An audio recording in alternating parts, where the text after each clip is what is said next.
Hello, class. Welcome to our Unit 2 Ethics in Public Speaking virtual lecture. One of the things you want to keep in mind is the goal of public speaking is to gain a desired response from the listeners. But it's also important to keep in mind that this shouldn't be at any cost. Speech making is a form of power, and therefore it comes with ethical responsibilities. As the Roman rhetorician Quintilian stated 2,000 years ago, the ideal of speech making is the good person speaking well. So we're going to talk about ethics, the importance of ethics to public speaking, and the ethical obligations that speakers and listeners have, which includes avoiding plagiarism as a whole. Now you might be wondering what exactly is ethics, and I think most of us have a general idea of what it actually is. But ethics is the branch of philosophy that deals with issues of right and wrong in human affairs. Questions of ethics arise whenever we have to ask if a course of action is moral or immoral, if a course of action is fair or unfair, just or unjust, honest or dishonest. We face these questions daily in almost every part of our lives. They also come into play whenever a public speaker faces an audience. It's important to understand that in an ideal world, all public speakers would be truthful and devoted to the good of society. Yet history tells us this isn't true. And if you look at our modern political climate, you can also see that there might be some ethical issues that exist as well with speakers. As a public speaker, you will face ethical issues at every stage of the speech-making process, from the initial decision to speak through the final presentation of your message. And the answers are not always easy.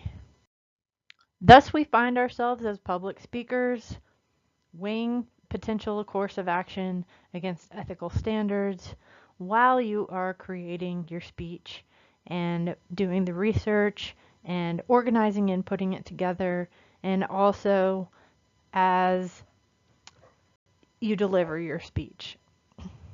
Just as there are guidelines for ethical behavior and other components in the medical field, in public relations, there are guidelines for ethical conduct in public speaking. These guidelines will not automatically resolve or solve every ethical quandary that you come across as a speaker, but knowing them will give you a compass that is reliable to help you find your way along the way. So what are the ethical or the guidelines for ethical public speaking? First, make sure your goals are ethically sound. What does that exactly mean? Your first responsibility as a speaker is to ask whether your goals are ethically sound. Let's think for a minute during World War II back to Hitler, who stirred the German people to condone war, invasion, and genocide. More recently, we've seen politicians gain public trust for personal gain, business leaders who defraud investors of millions of dollars, and there's no doubt that these are not worthy goals. Keep in mind that your goals or the goals of your speech need to be in line with ethics and what those making those goals ethically sound. If you are a responsible public speaker, you cannot escape assessing the ethical soundness of your goals. Number 2, being fully prepared for each speech. Think about why this is ethical or unethical if you're not fully prepared for each speech. No matter what the topic, no matter who the audience, you need to explore your speech topic as thoroughly as possible. Investigate the whole story, learn about all sides, seek competing viewpoints, get the facts straight. Not only will this give you a better speech, but it won't waste the collective time of your audience. It also fulfills the major ethical obligations of being a good speaker. Number 3, be honest in what you say. Nothing is more important to ethical speech making than our being honest. Keep in mind, honesty is not just truth telling. There can be more subtle forms of dishonest. More subtle forms of dishonesty are just as unethical. They include juggling your statistics, quoting out of context, misrepresenting your sources, substituting innuendo and half-truths for evidence, and citing unusual cases as typical examples. All of these violate the speaker's duty to be accurate and fair in presenting their information. So it's important to represent people's words and what is being said in an honest and ethical way. Avoid name calling and other forms of abusive language. You've probably heard the old adage, sticks and stones can break my bones, but words will never hurt me. This is actually something that couldn't be more wrong. Words may not literally break someone's bones, but they can be psychologically damaging. Name calling is the use of language to defame, demean, degrade individuals or groups. We hear a lot of this name calling going on Twitter or in Facebook, and it serves as a destructive social force. When used repeatedly and systematically over time, it reinforces attitudes. So you want to make sure that you are not doing this because it is unethical and it can also demean or degrade your credibility as well.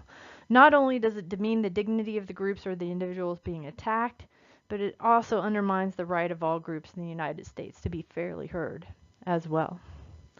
Finally, you want to put all these ethical principles into practice. It's easy to say, this is what you've got to do, this is how you have to do it, but as we face each ethical decision, we have to make the best possible decision.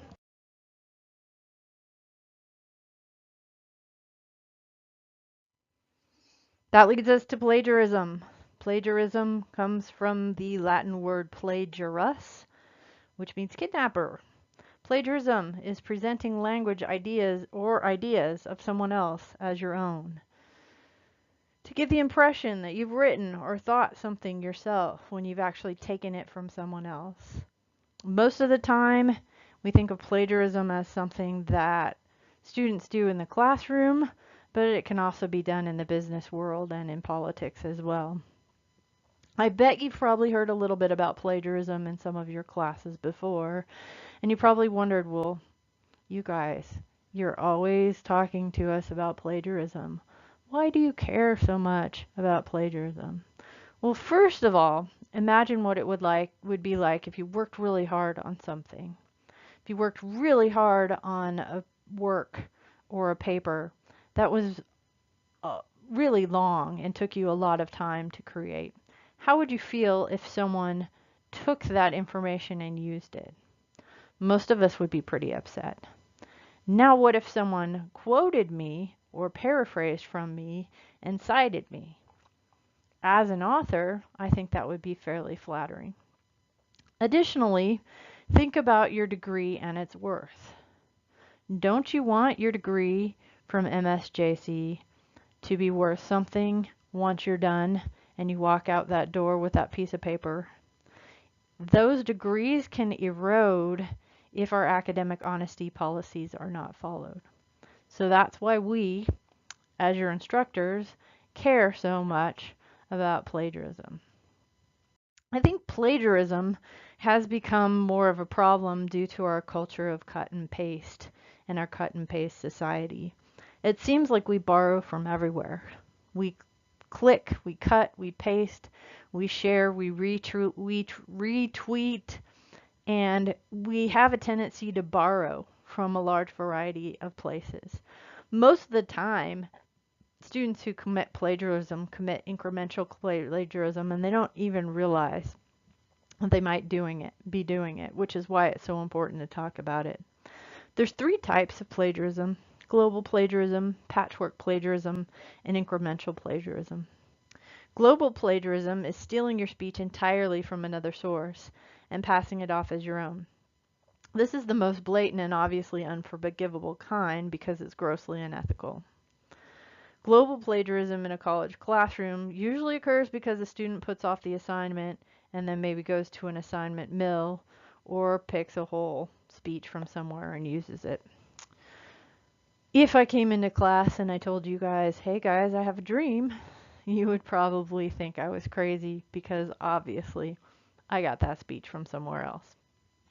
Patchwork plagiarism is when a speaker pirates an entire speech from a single source and then sort of pastes them together. So I have this speech here, and this speech here, and then I cut and paste them together and sort of glue them together. As with global plagiarism, the key to averting patchwork plagiarism is start working on your speech as soon as possible and consult a large number of sources in your research. That way you're not likely to cut and paste components together.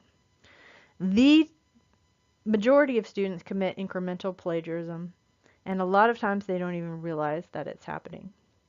It occurs when a speaker fails to give credit for particular parts or increments of the speech that are borrowed from other people. It can be quotes or it can be paraphrases. Whenever you quote someone directly, you must attribute the words to that person. Whenever you paraphrase an author or even restate or summarize their ideas in your own words, you still have to cite that information. A lot of times students will tell me, wow, I didn't know. I thought I put it in my own words. So I didn't know I have to cite it. It is important because whenever you're borrowing something from someplace else, you need to make sure and be citing it.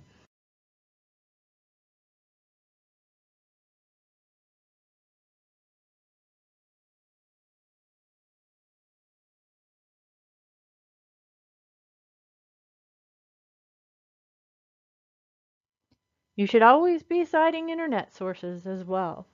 When it comes to plagiarism, there isn't any subject that causes more confusion or more temptation than the internet. It's easy to copy information from the web, and a lot of people are not aware that they need to cite sources when they use internet materials in their speeches. If you don't cite internet sources, you might be just as guilty of plagiarism as if you take information from somewhere else. So make sure that you are citing your internet sources as well. And one way to avoid this is through very careful note taking. So far, we've focused on the ethical duties of a public speaker, but speech making is not just a one-way street. It's two ways. Listeners also have ethical obligations. They are required to listen courteously and attentively, avoid prejudging the speaker, and also should maintain the free and open expression of ideas. Let's look at each of these. Be courteous and attentive. This means making sure that you are paying attention when your classmates are giving their speech. Give your fellow classmates the same courtesy and attention you would want from them. Be aware of the nonverbal behavior you might be sending to someone.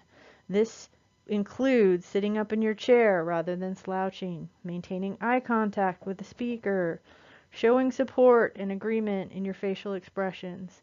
Keep in mind you do not have to agree with everything that someone says, but be kind, be supportive, be attentive.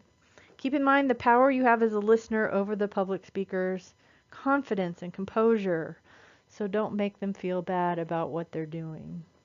Avoid prejudging the speaker. We've all heard you can't judge a book by its cover. The same thing is true of speeches. A lot of times someone will get up to do a speech and say, hey, I'm talking to you about this topic. And immediately, because they've chosen a particular topic, we already judge them or prejudge them.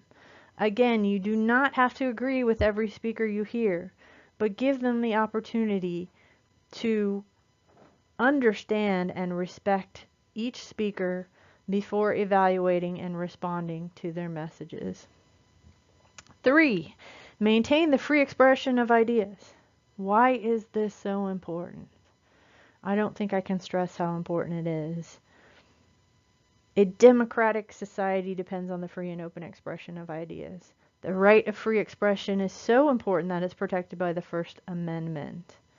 So just as speakers need to avoid name-calling and other tactics that can undermine free speech, listeners have an obligation to maintain the right for other speakers to be heard.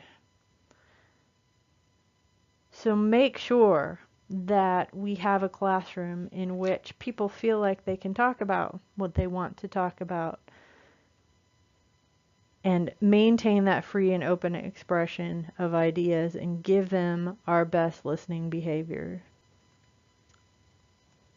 Thank you, guys.